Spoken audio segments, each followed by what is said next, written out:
लेकिन आज जनमानस को पता चलना चाहिए। हमारे बारे में तो बहुत जानना चाहते हो, हमने तो रामायण बना करके, हमने तो महाभारत बना करके बता दिया, और हम नहीं शर्माए कि द्रौपदी का अगर चीरहरण हुआ है तो उस दृश्य को हमने छुपाया नहीं। अगर इंसान हो, अगर डरते नहीं हो, कुरान पे यकीन है, शरिया पे यकीन है, हदीस पे यकीन है और अल्लाह पे यकीन है, तो हम भी चाहते हैं कि इस देश के 90 से 100 करोड़ हिंदुओं को, जिनको कुरान के बारे में तुम कहते हो कि उन्हें पता नहीं है, उन्होंने क्या किया था, कैसे किया था, कितनी बीवियां थी, कौन बीवी ने क्या किया, फातिमा के साथ क्या हुआ, अली का मर्डर किसने किया, अबू हलाल कौन था, अबू बकर कौन था, आप भी बनाए, ये हिम्मत तो रखें। आप किताब में कहेंगे लिखा है और बताएंगे नहीं, जो बगदादी कर रहा है वही असली कुरान है, जो मूसा कर रहा है वही असली कुरान है। ये मुनाफिक मक्कार जो टेलीविजन पे आते हैं ये सच नहीं बताते, क्योंकि आपने कुरान पढ़ा नहीं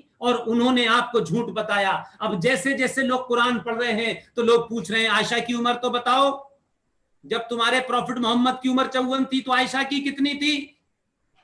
और फातिमा बीबी के पति अली को आरएसएस के लोगों ने, यती नरसिंहारंग ने मारा था क्या जाकर के? अली का मर्डर किसने किया, हुसैन का मर्डर किसने किया, करबला की लड़ाई किस किस के बीच में हुई, बताओ। इसलिए यह लड़ाई सुरेश के चौहान की नहीं है, यह सुदर्शन की नहीं है, यह यूपीएससी की नहीं है। आप इसको समझें, यह सिर्फ बहाना है। हमें लार्जर जो इनका एजेंडा है वो छुप जाए, और इनके पास जो इनकी टैक्टिस है वो ये है कि आप अगर उंगली में सुई चुभ जाए तो पूरे मोहल्ले में हल्ला कर दो कि साहब 50 लोग मर्डर कर दिए गए हैं, और जब 50 लोगों का मर्डर हो जाए तो कोई पूरा देश गुलाम हो गया है। इनको इस हुनर में ये एक्सपर्ट हैं कि कैसे पब्लिक ओपिनियन को बनाया जा सकता है। इसलिए इनके पास अल्लाह मियां ने ना डेबिट कार्ड दिया ना क्रेडिट कार्ड दिया, लेकिन इन्होंने भारत में विक्टिम कार्ड जरूर ले लिया है। ये उसको जानते हैं हाउ टू प्ले, और उस तरीके से हर बड़ी छोटी सी बात को बड़ा बनाते हैं। इसलिए इस देश में 5 लाख कश्मीरी हिंदू पंडित और 2.5 लाख हिंदू कश्मीरियों का हत्या नरसंहार इस देश में चर्चा का विषय नहीं बनता, और अखलाक का विषय अमेरिका चला जाता है। मैं फिर कहता हूं, आप उनको कहते हैं, मैं कहता हूं सनातनी जिम्मेदार है, सनातनियों की चेतना जिम्मेदार है।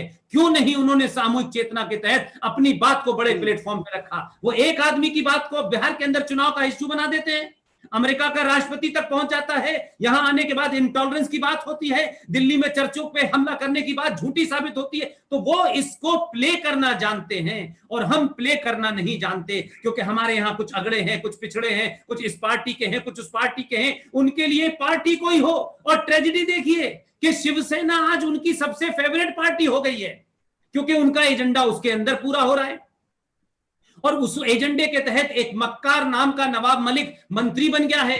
वहां पर एक नियम बनाया गया है, यति नरसिंहा जी, वहां एक नियम बनाया गया है कि मुसलमान लड़कों को पुलिस में भर्ती करने के लिए सरकार अलग से खाने की, पीने की, वर्दी की, जूतों की अलग से व्यवस्था करेगी, ताकि ये लकवा मारे हुए लोग, ये अपाहिज लोग जूते पहन के खड़े हो सके और भारत की पुलिस व्यवस्था में, सेना में जाके उसे लकवाग्रस्त कर दे। इसलिए हमारे देश में असल जगह तक आवाज न पहुंचे, इसलिए पहले ही चिल्ला चिल्ला के बंद कर दो, सुदर्शन जहर फैला रहा है, सुदर्शन ये कर रहा है, सुदर्शन से देश बट रहा है। अरे सुदर्शन नहीं था जब 1947 में देश बटा। और जो मक्कार बार बार कहते हैं कि अंग्रेजों ने बांटा, अंग्रेजों ने बांटा, इस किताब को पढ़ें। ये किताब बी.आर. अंबेडकर की लिखी हुई किताब है, किताब का नाम है पाकिस्तान और पार्टीशन ऑफ इंडिया। इस किताब में लिखा हुआ है, अंबेडकर जैसे ईमानदार आदमी को बाहर नहीं लाया गया, इसलिए अंबेडकर के बारे में कोई सवाल उठाता है तो कहता हूं किताब पढ़ो। तुमने एक महान आत्मा को दफन कर दिया। उसने कहा इस देश का विभाजन मजहब के नाम पे हुआ है और हिंदू मुस्लिम के नाम पे हुआ है, तो फिर मुसलमान भारत में क्यों रहेंगे? ये शाहीन बाग वाले नहीं बताएंगे आपको, ये अश्वनी उपाध्याय जी बताएंगे आपको। इसलिए आज फिर एक बार इस पूरी लड़ाई में जो सुदर्शन चैनल के मालिक, उनकी टीम लड़ रही है, वो कभी भी किसी भी तरीके से अपने को अकेला अकेले को कॉर्नर न समझें और वो ये न लगे कि चंद जिहादियों के 1700-1800 जिहादियों ने एक चिट्ठी लिखी और देश की सुप्रीम कोर्ट के अंदर चेतना जाग गई और उन्होंने उनके इस प्रोग्राम को रोक दिया। इस प्रोग्राम को घर घर पहुंचाने का हर वो आदमी जो उस बात को सुन रहा है, जिस पे पैसा बहुत है और समय कम है, वो पैसा दे दे। जिसके पास पैसा नहीं है, समय ज्यादा है, वहां जाके खड़ा हो जाए। हर आदमी अपनी अपने सामर्थ्यों के हिसाब से उनकी मदद नहीं कर रहा। ये मदद शब्द मुझे बड़ा ही अहिस्सा लगता है। आप कहिए कि हम अपनी आने वाली जनरेशनों की मदद करने के लिए सुरेश के चौहान के साथ खड़े हैं। आपने मेरी बात सुनी, मुझे बात रखने का मौका दिया, आपने अश्विनी जी को बुलाया है, सुदर्शन जी खुद मौजूद हैं, अभी वो 3-4 डिबेट बर्दाश्त करके आ रहे हैं, मक्कारों मुनाफिकों की कहानी सुन सुन के आ रहे हैं। मुझे लगता है वो थके ना हो, लेकिन ये कभी थकने वाले लोगों में से नहीं है। करते हैं उस वक्त लगता है क्या कहते हैं, ये कई किलोमीटर अपने तो सेट पे ही चल लेते हैं, ये इतना चलते हैं उस पे। लिहाजा इनका जोश बरकरार रहे, इनकी हिम्मत ना टूटने पाए, इनको आर्थिक तंगी ना हो पाए। इसका जो भी कुछ हमें करना है वो करिए और चुपचाप से इन तक पहुंचा दीजिए। यही इस लड़ाई का, इस भाषण का, इस वेबिनार का मकसद है। नहीं, बहुत भाषण इस देश में पिछले 1000 साल से हम सुन रहे हैं, भाषणों से कुछ हुआ नहीं। भाषणों से लोगों को कंफ्यूज किया गया। अब सिर्फ भाषणों से लोगों को जगाइए, जो जहां है जगह, और जो भी काम कर रहा है, जिस भी स्थिति में कर रहा है, जैसा भी कर रहा है, उस पर सवाल मत उठाइए, उसको काम करने दीजिए। सिर्फ ये सोचिए कि मैं इसकी चुपचाप से जाकर के क्या इसके लिए दे सकता हूं, वो दे के और आ जाइए। नाम की चिंता मत कीजिए। बहुत बहुत धन्यवाद। Thank you very much. जी पुष्पेंद्र जी, आपका बहुत बहुत बहुत धन्यवाद।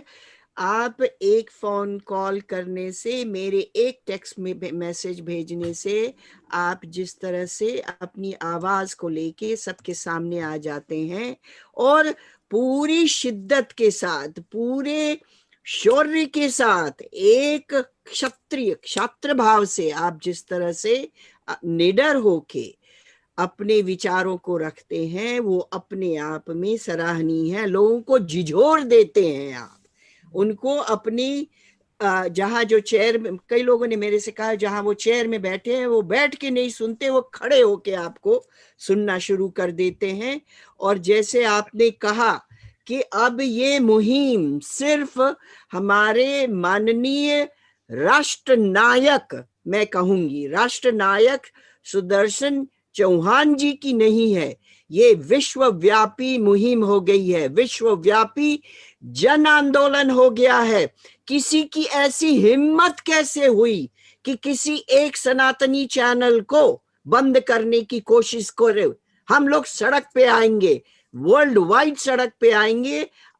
पुष्पेंद्र जी, आप इसकी चिंता न करिए, आप हमें बताते रहिए कि क्या करो, वहां की मैसेजेस हमें देते रहो, हम लोग अपने सेफ जोन से ही सब करेंगे।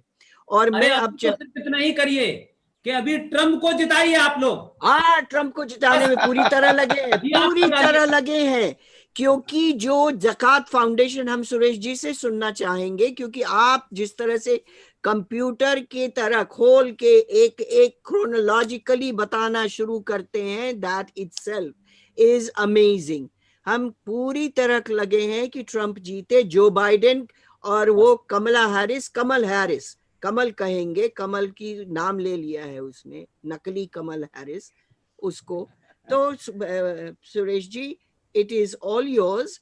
थोड़ा इस पे आप बताइए कि सुदर्शन टीवी के साथ हुआ क्या, किसने किया, ये ज़कात फाउंडेशन क्या है, आपके से ही हम सुनना चाहेंगे, जानना चाहेंगे। जय सिया राम। मुझे लगता है कि सारी बातें जहां पुष्पेंद्र जी हो वहां पर मैंने और क्या कहनी है। और आप लोग ऑलरेडी 440 होल्ड के रिचार्ज हो ही चुके हो, तो अब मैं थोड़ा सा तकनीकी विषय केवल आपको बताना चाहता हूं। मुझे लगता है कि ये यूपीएससी जिहाद क्या है, इसके लिए मेरा यूट्यूब देखिए ज्यादा प्रेफर है, क्योंकि उसको फिर मैं आपके सामने घंटा भर विश्लेषण करूं, आप लोग भी काफी देर से बैठे हुए। मैं बस 3-4 अपडेट आपको देना चाहता हूं। पहला, सुप्रीम कोर्ट में दुनिया के किसी भी देश में किसी भी न्यूज चैनल शो को नहीं रोका गया, ना भारत में भी कभी रोका गया। भारत में पहली बार किसी चैनल को रोका गया तो सुदर्शन के यूपीएससी जिहाद को रोका गया। इसके पीछे का तंत्र आप समझिए। और हाई कोर्ट में भी रोका गया, सुप्रीम कोर्ट में भी रोका गया। अब हमको उन्होंने वे आउट निकालने के लिए कहा है, क्योंकि अभी भारत के बाकी चैनलों पे उनकी इच्छा न होते हुए भी हमारे पीछे ये कहते हुए खड़ा होना पड़ रहा है कि चैनलों पर कोई नियंत्रण कोर्ट का नहीं होना चाहिए। तो जज साहब की कल की जो भाषा थी उसमें वो कह रहे हैं कि हम भी ये पेंडोरा नहीं खोलना चाहते कि किसी चैनल पर कार्रवाई हो, नहीं तो हमारे तालुका जज से लेकर सुप्रीम कोर्ट के जज तक सबको यही काम करना पड़ेगा।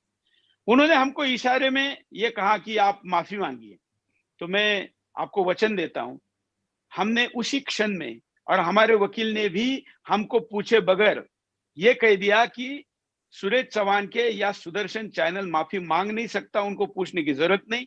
और मैं आपको वचन देता हूं, जज साहब मेरे ऊपर जो भी कार्रवाई करे, अगर उनको फांसी की सजा देने का भी आदेश है, चैनल का लाइसेंस कैंसिल करने का आदेश है, इतना अधिकार है उनके पास, तो वो भी दे दे, तो मैं माफी नहीं मांगूंगा। मैं इस पर कायम हूं। अभिनंदनीय। क्यों? यूपीएससी में इन्होंने लोगों को घुसाने का जो षड्यंत्र किया है, उसके सारे आंकड़े, फिगर, फैक्ट्स ऐसे ऐसे निकाले हैं मैंने। और देखिए, ईश्वरी कार्य है, ये केवल मेरे अकेले की रिसर्च नहीं है। ऐसे ऐसी चीजें ऐसे लोगों ने ला के दी है कि हम कल्पना नहीं कर सकते। ये सारा रिसर्च इतना मजबूत है, यही कारण है कि इन्होंने मेरा विरोध किया।